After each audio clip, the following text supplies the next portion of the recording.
She is the chairman and CEO of International Paper, and it's great to have you here. I know you just got back from to the east. It's Poland and Russia, but we're also in Western Europe, and we haven't seen business fall off yet, which worries me because you've got distressed countries lending to distressed banks, and the banks turn around lending to the countries. Eventually, this is going to hit the business side of the equation.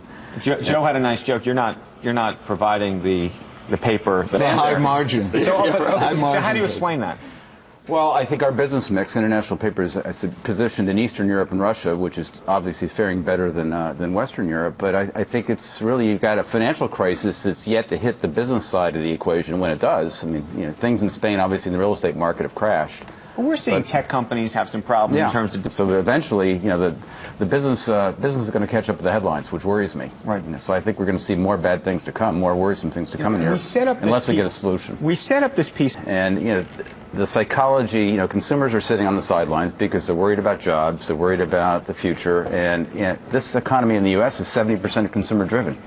On consumers is housing. When you think about the two wealth factors for consumers, their stock portfolios, which have more or less come back from where they fell, but the housing market still hasn't come back. And if you look at, I think there was an article in the paper yesterday about what's happened to home equity. It's down 30%. And so consumers aren't feeling like they're right at the crunch of the recession. So walk through the thing was making paper, and we just ran out of orders. When I got a call from someone in Virginia about what we can do to help, I said, there's no help you can give me. If you've got some orders, we can keep on running this mill. But we don't need incentives.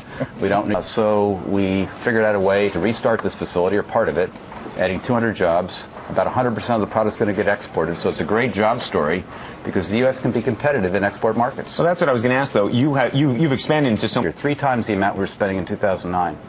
We're spending $800 million in Russia right now to build a facility to supply China with product that they need called market pulp, because they're a net importer of fiber. So when the demand is there, we'll make the investments. For sure, you'd like more certainty, you'd like less regulation, but despite all that, if demand's there, we'll invest. This is a man you want to travel with.